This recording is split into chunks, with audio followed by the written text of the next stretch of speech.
know it's hard out here for a pimp when he tryna get this money for the rent, for the Cadillacs and gas money spent.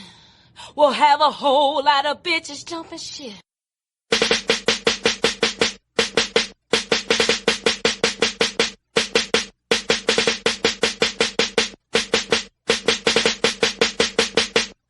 You know it's hard out here for a pimp when he tryna get this money for the rent, for the Cadillacs and gas money spent. Will cause a whole lot of jumping shit. You know it's hard out here for a pimp when he tryna get this money for the rent, for the Cadillacs and gas money spent. Will have a whole lot of jumping shit. What's going on, party people? It's your man, 50 Grand, the Godfather, Nate Milton, and you are about to listen to another excellent episode from the Nefarious Media Network.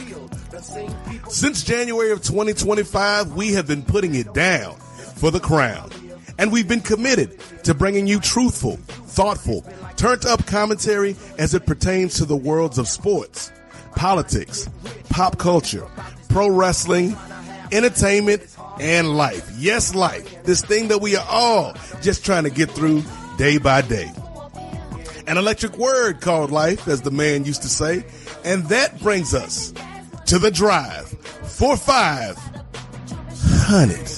Yes, 500 YouTube subscribers, which gets us halfway to monetization, and 500 Patreon subscribers. Patreon.com/Nefarious Media Network.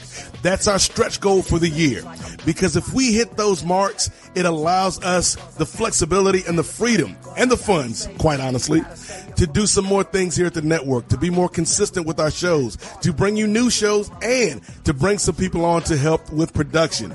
So if you believe in us, man, if you believe in what we're doing here, because we got a lot of hard-working people, myself included, working 50, 60 hours a week at the shoot jobs, got families, got kids, got responsibilities, but we still do this, man, because we love this and we believe in this. And if you believe in us and you love the shows that we do, help us out, man. Help a brother out. Help a sister out. That's all we asking, because we are trying to change the game by any means necessary, even if those means may be nefarious.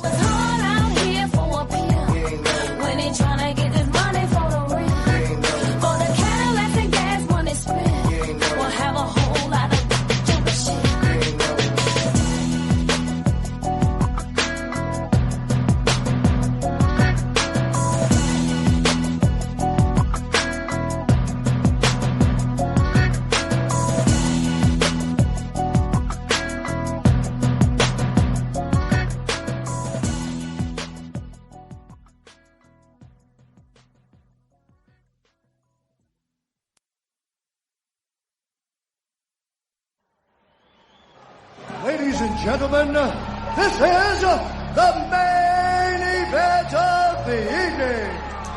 This is SBF, Styles Break Fights, with your hosts, Chinyere Okafor and Ray Williams, presented by the Nefarious Media Network.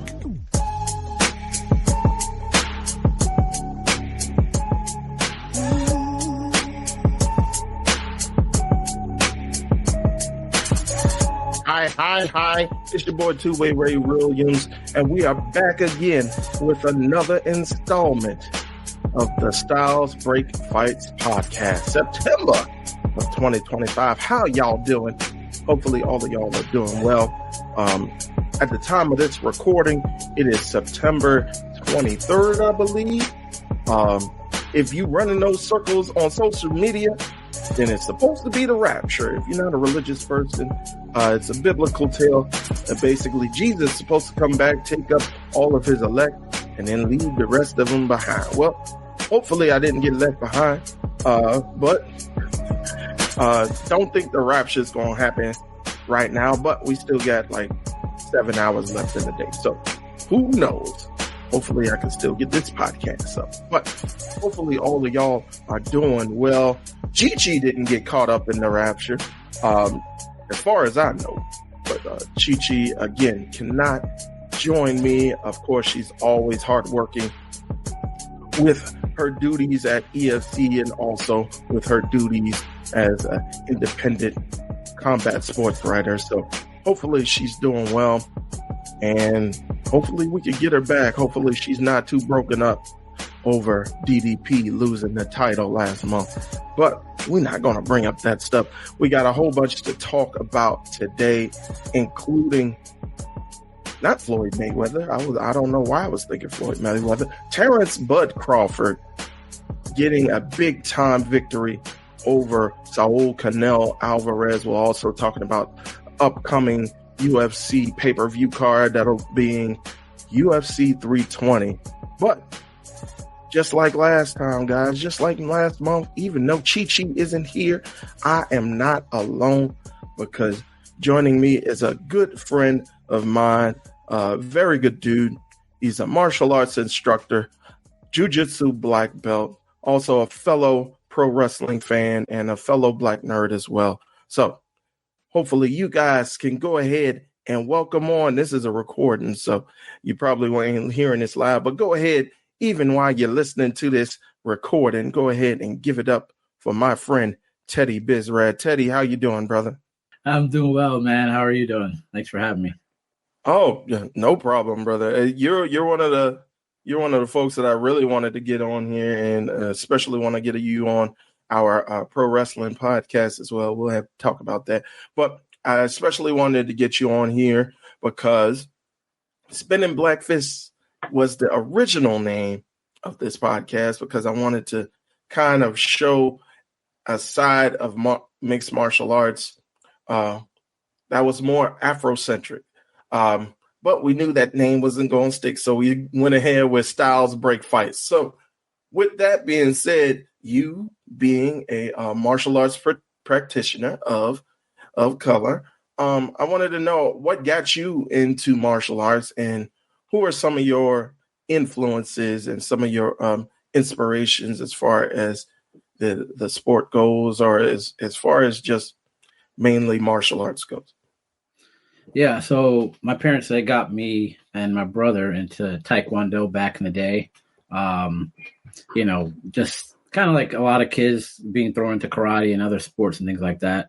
And, I got stuck into that. Also growing up watching a lot of action movies from the 80s, being an 80s kid and growing into the 90s. I grew up around a lot of, kind of action stars. It was mainly, obviously, a lot more white male dominated.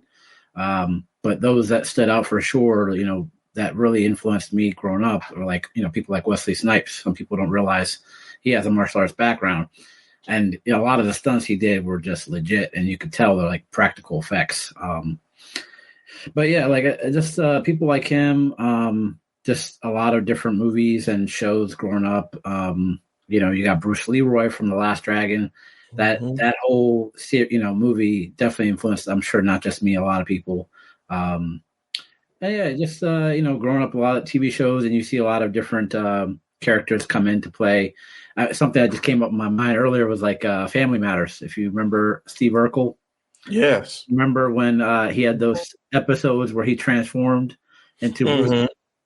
Yeah. So, when he turned to Bruce Lee, I'm just like, oh, he's a nerd. He could easily fight too if he wants to, just transform. He's got the science behind him, and just whenever he wants, he can save the day. So, kind of those kind of things influenced me growing up, being a nerd myself. So yeah, that's pretty much what got me into the footsteps into martial arts. But then later, into high school, I got into more jiu-jitsu and kickboxing, Muay Thai, MMA, and all that good stuff.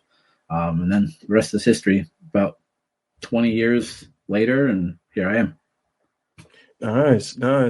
And other than Brazilian jiu-jitsu, you mentioned as a kid getting into Taekwondo and karate.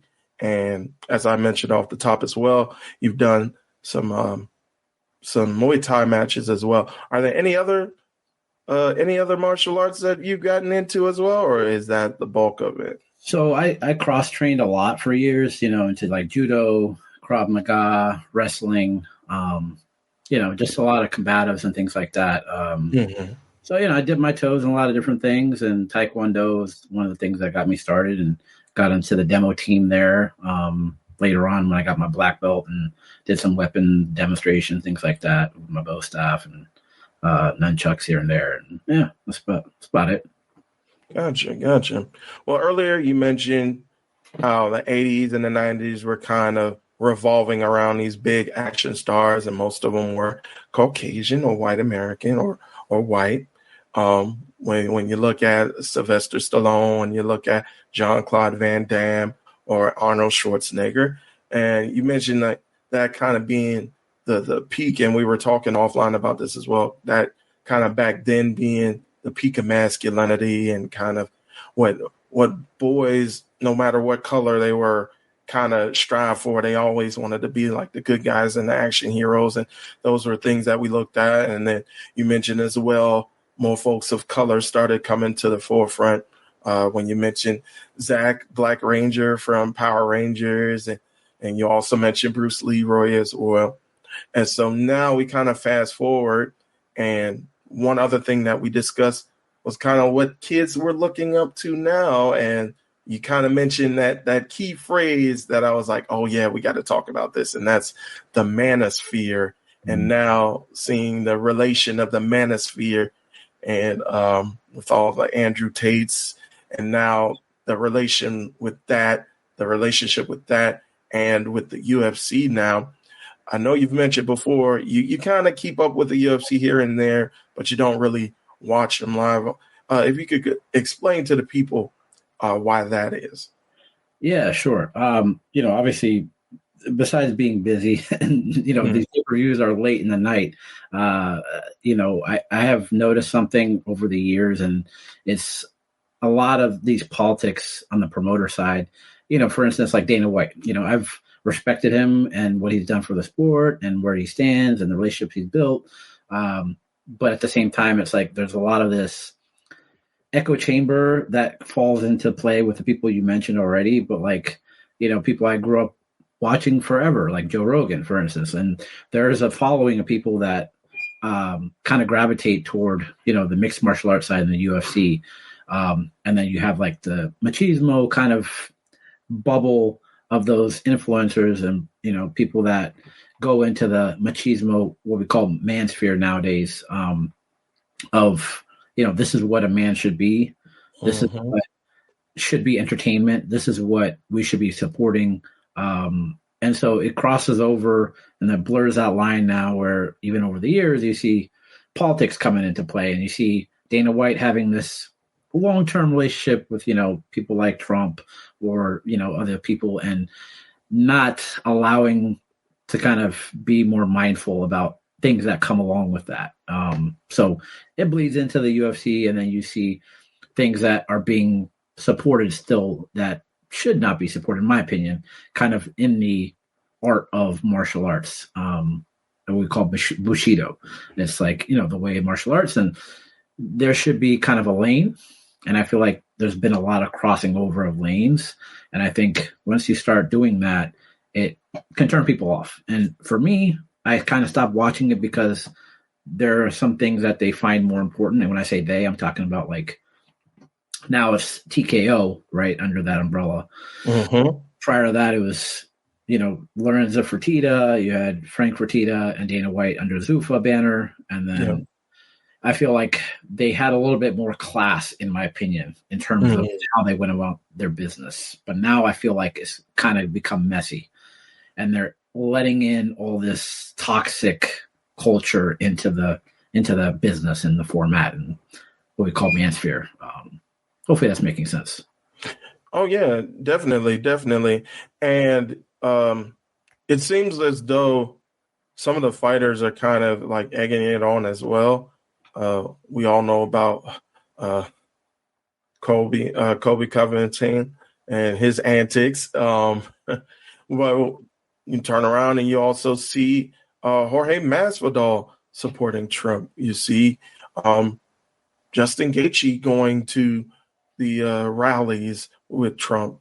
And so do you see, before I get into this proposed UFC card on the White House, do you see, and I think I did ask someone else this before, and they mentioned as though, hey, I think UFC or TKO is just playing to who's in charge right now. And if it happens to switch back to Democrat, then they're going to do stuff that's more catering to that so that they can get on their good graces.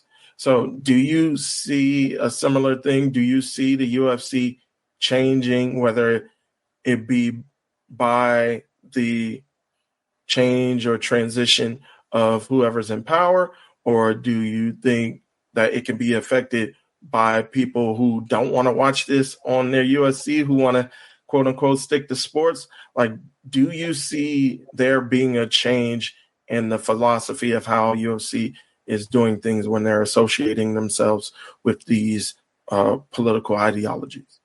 I think that's a great question because I have so many thoughts, and I'll try to keep it like compressed and short. But with Dana White being the forefront, he's one of those people. I don't know if I'm allowed to cuss in here, by the way. Mm-hmm. But he does not give a fuck. Like he's always been like that. And if you kind of know his mentality, it's like obviously what's best for business.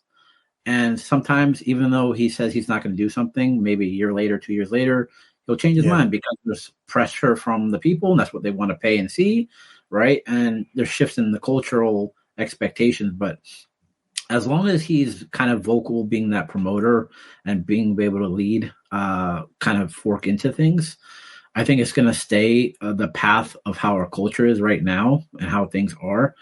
But I think on the TKO side, I think they are kind of trying to look at it in a long-term business standing with the different properties that they've already obtained.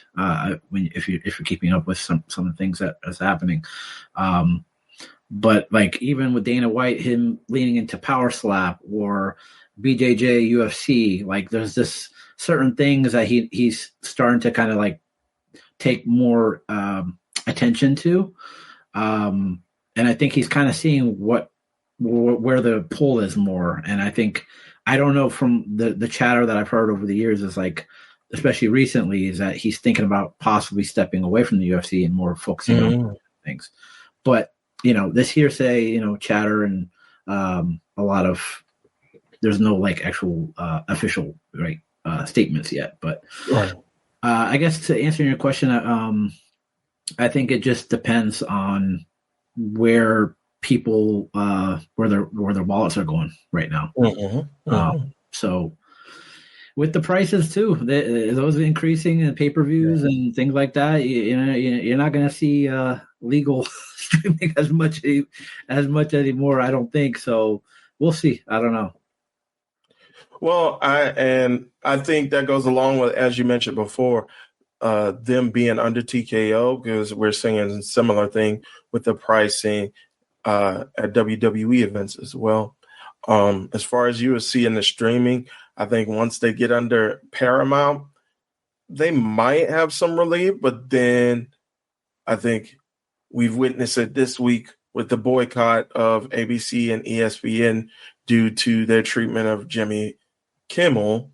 I think similar mindsets are going to be that way with Paramount and what they're doing with Stephen Colbert, and also just the way they're moving as well with CBS and with Paramount and Skydance. So I did want to mention, because I know you only got a few more minutes, so hopefully I could get a couple more questions in with you. I'm fine. That's what I'm on, right?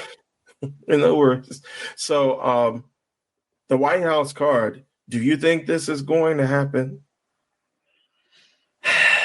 So, knowing the history of Trump, when he sets his mind to something, he tries to do it, just even if in spite of the backlash or whatnot. Same thing with Dana White. I feel like they have similar mentalities of going against the grain a little bit. And I think they've already made this claim that it's going to happen next, was it 2026 next summer? So, I mean, the ballroom, there's money already been put into creating that stuff or supporting, doing that in the White House. So I would not be surprised if it actually happens. And I think there's already been a lot of people that are saying that they want to fight at the White House. And these are people, I have my own opinions about. Some people I have respect for, some people I don't. I think some people just aren't as educated about like, okay, this may not be a good platform where the country is right now. But that's just my 2 cents.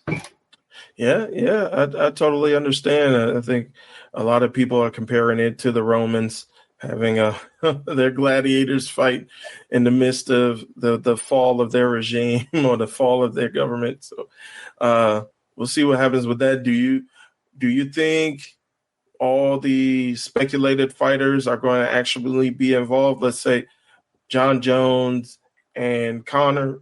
Do you think one of them are involved and actually fight? Do you think both of them fight? Do you think neither of them fight on that card?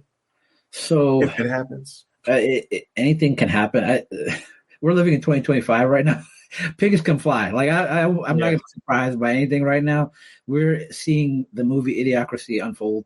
So people that probably are retired could come out just because maybe Trump wants to see them fight. Who knows? You never see Chuck. You may see Chuck Liddell come out of retirement. He may be way past his prime, but he may be fans of certain people. It's just about how much money can you throw at them, right? There could be people that, like John Jones, he said he had one more fight, but I don't know. He's at the end at the curve, and with all the speculations and the drama that's been ensuing, I don't know. Conor McGregor, same thing. He keeps talking. He's been talking for the past couple of years. Nothing's transpired. It's all talk. But, it's like seeing a car crash. If it happens, I'm probably going to watch it from the side, but I'm not going to invest my money into it, if you know what I'm saying. I got you. And I did put out some feelers. If anybody owns a red hat, go ahead and send it to your boy so I could go undercover for press purposes. All right. Before I let you go, and this tails in with TKO as well. So you mentioned Dana White getting into the power slap, Dana White getting into UFC BJJ. We also had a boxing card that Dana White was heavily promoting alongside Turki Al-Sheikh, with Canelo Alvarez going up against Terrence Bud Crawford. And during the press conference, when a question was posed about the UFC or TKO rather trying to skirt and change and lessen the Ali Act, he kind of brushed it aside and said, hey, this is about them. If you want to have a-hole questions, come see me one-on-one or talk to me one-on-one, which I'm 100% positive that that's been set up, by the way. But what do you think? Do you think that the UFC is trying to pretty much, and TKO in a greater capacity, do you think that they're pretty much trying to have a stronghold and a monopoly over the combat sports world? Yeah, so coincidentally, I was listening to a podcast, Stevie Ray, I don't know, for professional wrestling fans, if you know, he's on YouTube. They were actually having this discussion about Saudi Arabia having WrestleMania the following year. And if you know any history about that, it's like, that's one of the things where there's just a lot of that controversy about like going over there and having those kind of big events. If you know anything about like how things have transpired in the past, it's kind of very murky water in terms of how you want to go approaching that. But in terms of like the boxing with the Ali Act and all that, the history of Dana White with the UFC purchasing Pride and Strikeforce and just buying out a lot of these properties, kind of similar to the Vince McMahon buying all these territories. It's going after the big threats and promotions, because ultimately I think there is a monopoly kind of approach to how they want to run things, and having all that control will kind of give them a lot more power over what decisions that they make, and even just how they want to structure the landscape of mixed martial arts, let alone boxing now. It is, I did see that interview question, and Dana being Dana of kind of sidestepping, like, yeah, this is not about me. This is about the fighters. If you want to have a one-on-one interview, we can have one. He handled it well, like a business promoter would. But ultimately, I think based on the past history and kind of how things are playing out slowly, I think that is where it's going. And I think they're just trying to, this is going to be silly, but like pinky in the brain, trying to rule the world, pretty much just control everything. That is what I think is happening and what we're seeing right now. Gotcha. And by the way, yeah.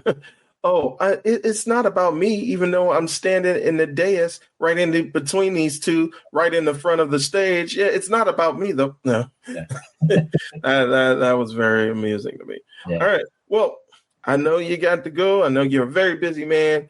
If you want to let the people know, if you want them to publicly find you, and also if they want to come in by and check out a class or so, if you wanted to peddle anything, go ahead. If you want to go ahead and shill, brother, go ahead and tell the people where they can find you. Oh, thank you. I'm not that cool, but my IG is tbiz158. I teach outside of my job over at CPMMA, Combat Principles MMA. And then I also go over and train over at Beltway Martial Arts in downtown Silver Spring. So yeah, come check out if you're in Maryland area, Montgomery County. Definitely come through. And yeah, that's about it for me. Nothing too special. I appreciate you having me. No problem, and I appreciate you taking out the time. And like I said before, we got to get you on for the Pro Wrestling Podcast because I know you have some thoughts on that as well. So thank you for taking the time, brother. Thank you. I appreciate you, sir. No problem. Appreciate you as well. That is Teddy Bisrat, folks. Appreciate you.